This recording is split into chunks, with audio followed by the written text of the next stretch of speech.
எப்படி வைக்கிறது அப்படின்றத பற்றி பார்ப்போம். அதுக்கு தேவையான பொருள்லாம் இங்கே எடுத்து வச்சிருக்கேன். அது என்னன்னு முதல்ல பார்ப்போம். அதுக்கு முதல்ல ஒரு பொடி செய்யும். அந்த பொடிக்கு தேவையான பொருள்லாம் நான் இங்கே எடுத்து வச்சிருக்கேன்.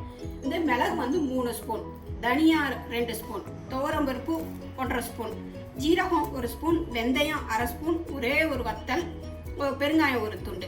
இது மிளகு குழம்புங்கிறதுனால மிளகு தான் டாமினேட்டாக இருக்கணும். மிளகு தான் நம்ம ஜாஸ்தி வச்சுக்கணும். மிளகாயை கூட நம்ம அவாய்ட் பண்ணிக்கலாம். மிளகா போடணும்னு அவசியம் இல்லை. இதை வந்து ட்ரை ரோஸ்ட் பண்ணி பொடி பண்ணிக்கணும். அப்புறம் தாளிக்கிறதுக்கு எண்ணெய், கடுகு, வெந்தயம், மஞ்சத்தூள், உப்பு, ஒரு எலுமிச்சளவு புளி ஊற போட்டு வச்சுருக்கேன். சின்ன வெங்காயம் ஒரு 10 சின்ன வெங்காயம், ஒரு 7-8 பல்லு பூண்டு, 2 பிஞ்சு கத்திரிக்காய். இது மாதிரி சின்னதாக பிஞ்சு கத்திரிக்காய் எடுத்துக்கணும். பெரிய கத்திரிக்காய் இதுக்கு அவ்வளோவா செட் ஆகாது. அப்புறம் கருவேப்பிலை, தாளிக்கிறதுக்கு கொஞ்சம் பெருங்காயம். அவ்வளோதான் இதுக்கு தேவையான பொருட்கள்.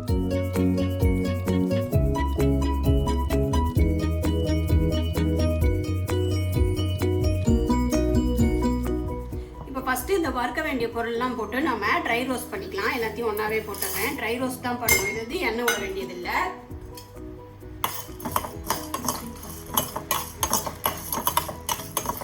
பாருங்கள், எல்லாம் ட்ரை ரோஸ்ட் ஆகிடுச்சு. அந்த வெடிக்கிற சவுண்டு கேட்டுருச்சு. இப்போ நம்ம இதை எடுத்து நம்ம ஆற வச்சிடலாம். ஆறுனதுக்கப்புறம் இதை நம்ம பொடி பண்ணிக்கணும். இப்போ பொடி ரெடியாக ஆறுறதுக்கு வச்சுருக்கோம். அதை ஆறுறதுக்காட்டி நம்ம குழம்பு ரெடி பண்ணிடலாம். இதுக்கு வந்து நல்லெண்ணெய் தான் செட் ஆகும். இதுக்கு நல்லெண்ணெயே யூஸ் பண்ணுங்கள்.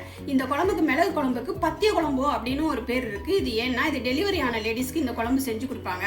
அதனால் இதுக்கு பேர் பத்திய குழம்புன்னு பேர். இதுக்கு நல்ல எண்ணெய் வந்து கொஞ்சம் தாராளமாகவே விட்டுக்கணும். நல்லெண்ணெய் தான் இதுக்கு செட் ஆகும். கடலெண்ணெய் இதுக்கு செட் ஆகாது. நல்லெண்ணெய் இதுக்கு யூஸ் பண்ணுங்க. இதுக்கு ஃபர்ஸ்ட் நம்ம கடுகும் வெந்தயமும் தாளிச்சுக்கலாம். ஒரு சின்ன துண்டு பெருங்காயம், கருவேப்பிலை. இப்போ இந்த கடுகு வெடிக்கட்டும். இப்போ கடுகு வெடிச்சிருச்சு. இப்போ இந்த சின்ன வெங்காயத்தையும் பூண்டையும் இதில் சேர்த்துறேன். இதுக்கு சின்ன வெங்காயம் தான் நல்லாயிருக்கும். இதுக்கு சின்ன வெங்காயமே யூஸ் பண்ணுங்கள். குழந்தை பெற்றவங்களுக்கு கொடுக்குறதா இருந்தால் பூண்டு நிறையா போட்டுக்கோங்க. ஏன்னா பூண்டு வந்து தாய்ப்பால் நல்லா சுரக்கும். அதனால் அவங்களுக்கு கொடுக்கும்போது பூண்டு நிறையா போட்டுக்கணும்.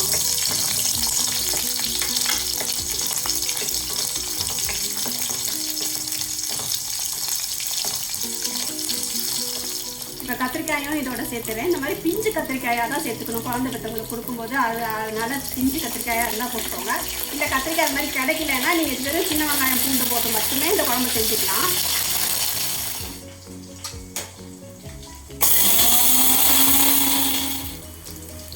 இப்போ கத்திரிக்காயெல்லாம் நல்லா வதங்கிடுச்சு. வெங்காயம் பூண்டும் நல்லா வதங்கிடுச்சு. இப்போ நம்ம புளி தண்ணி அதில் சேர்த்துடலாம்.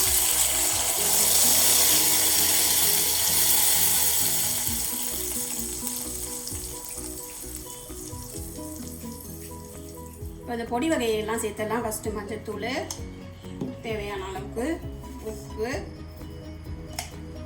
இந்த பொடி பண்ணி வச்சுருக்க பொடி. இந்த பொடியை வந்து நீங்கள் ஸ்டோர் பண்ணி வச்சுக்கிட்டு 1 மாதம் 2 மாதம் கூட ஸ்டோர் பண்ணி வச்சுக்கலாம். நிறையா செஞ்சு வச்சுக்கிட்டு உங்கள் ஃபேமிலி மெம்பர்ஸ்க்கு தகுந்த மாதிரி.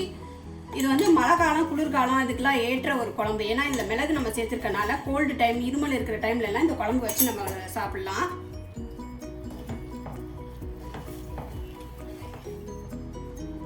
இப்போ இந்த பொடியெல்லாம் சேர்த்தாச்சு. இப்போ அந்த பொடியோட பச்சை வாசனை போகிற அளவுக்கு கொதிக்கணும். காய்கறியும் காய், வெங்காயம் இதெல்லாமும் நல்லா வேகணும். அது வரைக்கும் நம்ம வெயிட் பண்ணலாம். நல்லா கொதிக்கட்டும் இது. இப்போ இந்த பொடி மீதி இருக்கிறத நான் எடுத்து ஸ்டோர் பண்ணி வச்சுக்கிறேன் பாட்டில். இது மழை காலத்தில், குளிர்காலத்தில் இந்த குழம்பு நம்ம அடிக்கடி செஞ்சு சாப்பிட்லாம். கோல்டு டைம், காஃப் இருக்க டைம்லலாம் இந்த குழம்பு செஞ்சு சாப்பிட்டோம்னா உடம்புக்கு ரொம்ப ரொம்ப நல்லது. கோல்டு இல்லைன்னா கூட இது முன்னாடி செஞ்சு சாப்பிட்டோம்னா கோல்டு பிடிக்காது. மிளகு வந்து கோல்டுக்கு ரொம்ப ரொம்ப நல்லது. அதனால இந்த குழம்பு வந்து மழை காலத்துலையும் குளிர்காலத்துலையும் நம்ம செஞ்சு சாப்பிடலாம்.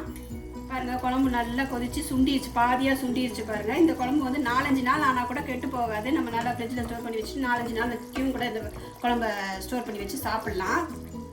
பாருங்கள், 15 நிமிஷத்தில் மிளகு குழம்பு ரெடி ஆயிடுச்சு. மழை காலத்துலையும் குளிர்காலத்துலையும் இந்த குழம்பு செஞ்சு சாப்பிட்டு நல்லா ஆரோக்கியமாக இருங்க. நீங்களும் இது மாதிரி செஞ்சு பார்த்துட்டு எனக்கு ஃபீட்பேக் கொடுங்க. என் சேனலை சப்ஸ்கிரைப் பண்ணுங்கள். தேங்க்யூ.